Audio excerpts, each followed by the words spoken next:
وزیر داخلہ صاحب، اگر آپ کا یہ سپنا ہے کہ ہم CAB بل لا کر ہندوستان کے مسلمانوں کا دھرم بدل لیں گے زبردستی، تو یہ تمہاری غلط سوچ ہے۔ قیامت تو آ سکتی ہے، ہندوستان کا مسلمان اپنے دھرم کا، اپنے ایمان کا سودا نہیں کر سکتا ہے۔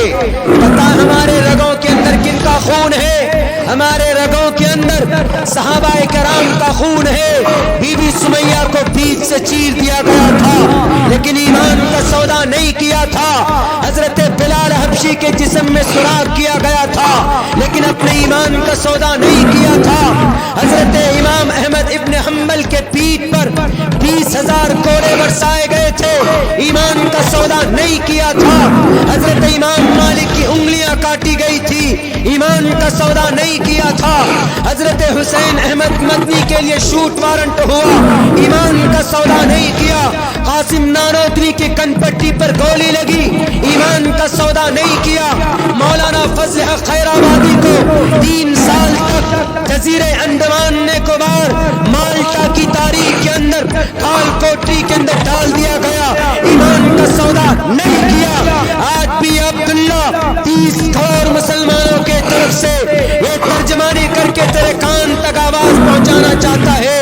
ہوم منسٹر صاحب، اگر ضمیر زندہ ہے تو یہ تاریخ کی روشنی میں کہنا چاہتا ہوں، 30 کروڑ مسلمانوں کے ایمان کو چھونا تو دور کی بات، تم ان کے قرآن کو جلانے کی کوشش کرو گے تو تم جل کر بھسم ہو جاؤ گے۔ اس لیے اس قرآن کی حفاظت کی ذمہ داری اللہ نے خود چلی ہے۔ دجال فرعون آیا مٹ گیا، ہٹلر آیا مٹ گیا، دجال نمرود آیا وہ بھی اس دھرتی سے نام و نشان مٹا دیا گیا۔ اگر وقتی طور پر 350 MPs ہیں تمہارے پاس، تو یہ راجنیتی کے اندر آتی ہے حکومت، جاتی بھی ہے، بنتی ہے، بگڑتی ہے۔ اگر انہوں نے اپنی شرافت کا راستہ چھوڑ دیا تو ان مسلمانوں کے خون کے اندر آج بھی وہی گرمی ہے۔ ان کی گرمیوں نے انگڑائی لینی شروع کی تو تم کو پارلیمنٹ کے اندر بیٹھنے کے لیے کرسی نصیب نہیں ہوگی، تمہیں راستہ نظر نہیں آئے گا کہ ہم آئے تھے کہاں سے اور جائیں گے کہاں پر۔ کیوں؟ کیونکہ تم نے ہندوستان کے سمویدھان کو بدلنے کی بات کی۔ اور مسلمان وہ ہوتا ہے جو اپنے اللہ سے بھی محبت کرتا ہے، اپنے قرآن سے بھی محبت کرتا ہے، اور انڈین مسلمان اپنے ہندوستان سے بھی محبت کرتا ہے۔ شاید تمہیں یہ معلوم نہیں، ہندوستان کے سمویدھان کو بدلنے کی کوشش کی گئی۔ سمویدھان بدل دو and you can do it and accept that، کر سکتے ہو، لیکن ہمارے قرآن کو اور مسلمانوں کے ایمان کو نہیں بدل سکتے۔ میرے بھائیو، سٹیزن امینڈمنٹ بل کیا ہے میں آپ کو سمجھا دیتا ہوں، اس کے بعد پھر میں رخصت چاہوں گا۔ 15 سے 20 منٹ میرے پاس، 15 منٹ اور رہ گئے۔ بہت کم ایسا ہوا ہے کہ جہاں پر میں اتنا مختصر بیان کر پایا ہوں۔ اگر اتنا ٹائم مجھے ہر جگہ ملے تو میری آواز نہیں پہنچے گی۔ میرے بھائی جانتے ہیں، میرے بڑے بھائی میرے گائیڈ لائن کرتے ہیں، اور ہمارے سپول کے نوجوان شاعر سر رانا صاحب، رانا عموماً ہندو لوگ اپنے نام کے ساتھ جوڑتے ہیں، لیکن ان کا ایک شوق ہے رانا جوڑنا۔ رانا صاحب 2 مہینے ہو گئے تقریباً کنٹینیو ہم سوئے نہیں، پوری رات ایسے جاگنا ہوتا ہے، لیکن جب آپ رات کو نہیں سوئیں گے، 1-1 2 گھنٹے بولیں گے، آٹومیٹیکلی آواز اتنی صحت نہیں دیتی۔ اور ہم پھر ایک فیلڈ الگ سے جڑے ہوئے، راجنیتی کی فیلڈ میں بھی ہے۔ آپ کے جو میرے صاحب آئے تھے، ہم لوگوں نے ان کے لیے بڑی محنت بھی کی تھی اور دعا بھی کی تھی۔ دعا اس لیے کی تھی، ضرورت پروٹیسٹ سے، احتجاج سے ہم اپنی بات زیادہ نہیں منوا سکتے، لیکن جہاں بل پاس ہوتا ہے ہمیں وہاں پر اگر ہم کھڑا ہو جاتے ہیں تو ہم کسی بھی بل کو روک نہیں، ہم بل کو پھاڑ سکتے ہیں، جیسا کہ بیرسٹر اسد الدین اویسی نے پھاڑا۔ سامنے کہا تھا، آپ یہ نہیں کہیے گا کہ جب دستار بندی کا جلسہ سیاسی بات کر رہے ہیں۔ مجھے صرف ایک سوال کا جواب دے دیجئے، کیا سیاست کا تعلق اسلام سے نہیں؟ میرے